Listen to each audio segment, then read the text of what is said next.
নতুন ভিডিও বানাতে যাচ্ছি। ভিডিওটা হচ্ছে কিভাবে আপনারা MS ওয়ার্ড দিয়ে যে কোনো ফাইলকে কিভাবে PDF আকারে রূপান্তর করবেন।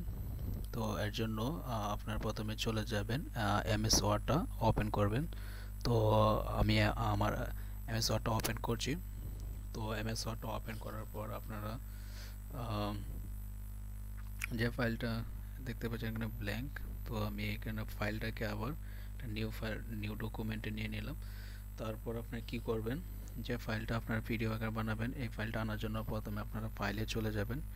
তো ফাইল অপশনে চলে যাওয়ার পর আপনারা দেখতে পাচ্ছেন এখানে ওপেন। তো ওপেনে চলে যাওয়ার পর আপনার ফাইলটা কোথায় আছে, তো এর জন্য আপনারা দেখতে পাচ্ছেন এখানে কম্পিউটার। তো কম্পিউটারে যাওয়ার পর আপনারা দেখতে পাচ্ছেন এখানে ব্রাউজার। তো ব্রাউজারে যাওয়ার পর আপনারা দেখতে পাচ্ছেন যদি আপনাদের দিস পিসিতে থাকে তাহলে আপনার দিস পিসিতে চলে যাবেন। দেখতে পাচ্ছেন এখানে অপশনগুলো চলে এসেছে। আর যদি আপনাদের ডেস্কটপে থাকে তাহলে ডেস্কটপে চলে যাবেন। তো আমার ফাইলটা অবশ্যই ডেস্কটপ আছে, তো এটা আমি খুঁজে নেব। তো দেখতে পাচ্ছেন SBF ডক্স এই ফাইলটা। তো আমি এটা PDF আকারে বানাবো। তো এটা ক্লিক দেওয়ার পর মাউসে তারপর এটা কি করবেন, ওপেন করে নেবেন। ওপেন করার পর আপনারা দেখতে পাচ্ছেন এই ফাইলটা চলে এসেছে। তো দেখতে পাচ্ছেন এই PDF ফাইলটা প্রবলেম হচ্ছে। দেখতে পাচ্ছেন ফন্টের লেখাগুলো স্টাইল কীরকম হয়েছে, এখানে শিক্ষার্থীর নাম থাকবে। তো দেখতে পাচ্ছেন এখানে কীরকম হয়ে গেছে। তো এর জন্য দেখতে পাচ্ছেন এখানে বারিন্দা দেখতে পাচ্ছেন বৃন্দা মেবি ফন্টটা। তো এখানে আপনারা এই ফন্টটা চেঞ্জ করে নেবেন। তো এটার জন্য আপনি কি করবেন, প্রথমে কন্ট্রোল এ, তো কন্ট্রোল চাপ দিয়ে তারপর আপনারা সিলেক্ট করে তারপর দেখতে পাচ্ছেন এখানে আপনার ফন্টটা চেঞ্জ করে নেবেন। তো দেখতে পাচ্ছেন ফন্টটা আমি চেঞ্জ করে নিলাম। দেখতে পাচ্ছেন এখানে শিক্ষার্থীর নাম চলে এসেছে। তো তারপর আপনারা এডিট করে, তো আপনারা অবশ্যই জানেন যে এডিট কীভাবে করতে হয়। তো আপনারা এখানে 17 mg সিলেক্ট করে তো আপনারা এখানে এডিট করে নেবেন। তো এডিট করার পর আপনারা যে আপনারা ফাইলটা কিভাবে PDF করবেন চলেন দেখাই। তো এর জন্য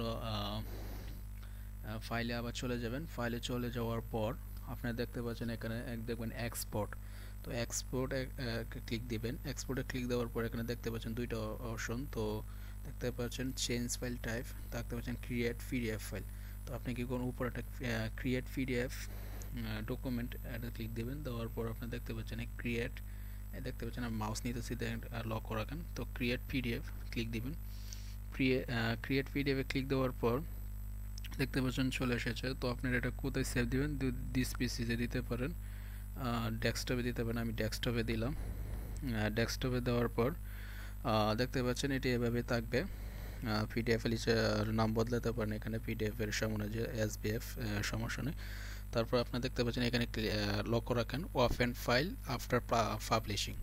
দেখতে পাচ্ছেন ওপেন ফাইল আফটার পাবলিশিং, এখানে টিক চিহ্নটা দিয়ে নেবেন। যদি না টিক চিহ্নটা না দেওয়া থাকে তাহলে দেখতে পাচ্ছেন তারপরে স্ট্যান্ডার্ড নিচে দেখতে পাচ্ছেন মিনিমাম সাইজ।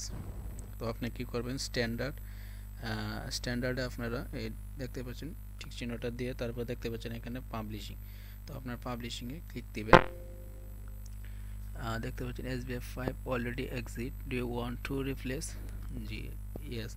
তো আপনি কী করবেন, আমি আগে এটা আমি PDF ফাইল বানিয়েছি এর জন্য দেখাচ্ছে। তো আপনি কী করবেন, এসে ক্লিক দিলাম। তো এসে ক্লিক দেওয়ার পর একটু ওয়েট করবেন। একটু ওয়েট করার পর দেখতে পাচ্ছেন এটা PDF আকারে হয়ে গেছে। তো চলেন যে আমি এটা ডেস্কটপে সেভ দিয়েছিলাম। তো ডেস্কটপে যাওয়ার পর আপনারা দেখতে পাচ্ছেন এখানে এটা দেখতে পাচ্ছেন SBF2 দেখতে পাচ্ছেন, এটা আমি এই যে ডকটপ SBF2 ডক্স দেখতে পাচ্ছেন SBF2 PDF আকারে হয়ে গেছে। তো আশা করি ভিডিওটা ভালো লাগছে। যদি ভিডিওটা কারো উপকার আসে তাহলে আমার চ্যানেলটা সাবস্ক্রাইব করবেন এবং পাশে থাকা বেল আইকন বাটনতে ক্লিক করে রাখবেন।